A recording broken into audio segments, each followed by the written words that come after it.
अंदाज नया, माध्यम नया, पॉलिटिक्स वाला।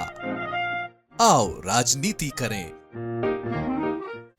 बीजेपी की फायर ब्रांड नेता नाजिया इलाही खान ने खंडवा जिले के ओंकारेश्वर में all India Muslim personal law board पर जमकर हमला बोला। नाजिया ने कहा कि हम all India Muslim personal law board पर हथौड़ा चलाएंगे और उसमें ताला मारकर चाबी गंगा जी में फेंक देंगे। सुनिए क्या कहा नाजिया ने।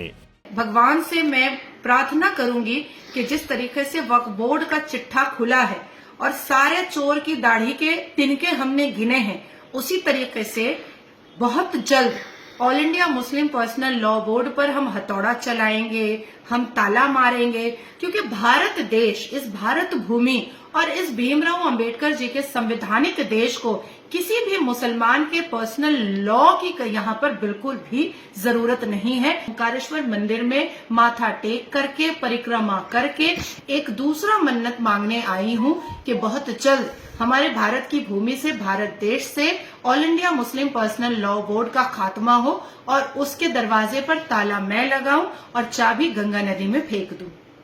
नाजिया ने कहा कि बहुत जल्द ही ये मन्नत लेकर ओंकारेश्वर की परिक्रमा करेंगी ताकि इस देश में से all India Muslim personal law को खत्म किया जाए। इससे पहले रमजान महीने में इलाही महाकाल पहुंची थी। नाजिया इलाही ने वक्फ बोर्ड संशोधन बिल को लेकर वहां मन्नत भी मांगी थी। आपको बताते हैं कि अक्सर अपने बयानों को लेकर सुर्खियों में रहने वाली बीजेपी नेता नाजिया इलाही खान कौन हैं? नाजिया इलाही खान बीजेपी के अल्पसंख्यक मोर्चे की सदस्य हैं।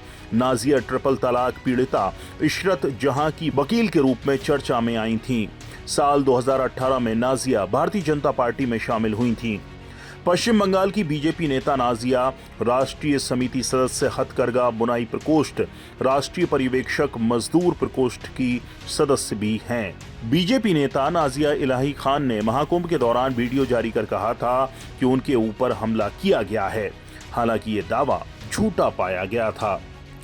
बहरहाल बीजेपी की मुस्लिम नेता मुस्लिमों के खिलाफ बयान देकर खूब सुर्खियां बटोरते हैं। नाजिया भी उन्हीं में से एक हैं। नाजिया भी जानती हैं कि बीजेपी में रहना है तो मुस्लिमों के खिलाफ जहर उगलना ही पड़ेगा। उनका ये बयान भी शायद उसी का हिस्सा हो। ब्यूरो रिपोर्ट, पॉलिटिक्स वाला।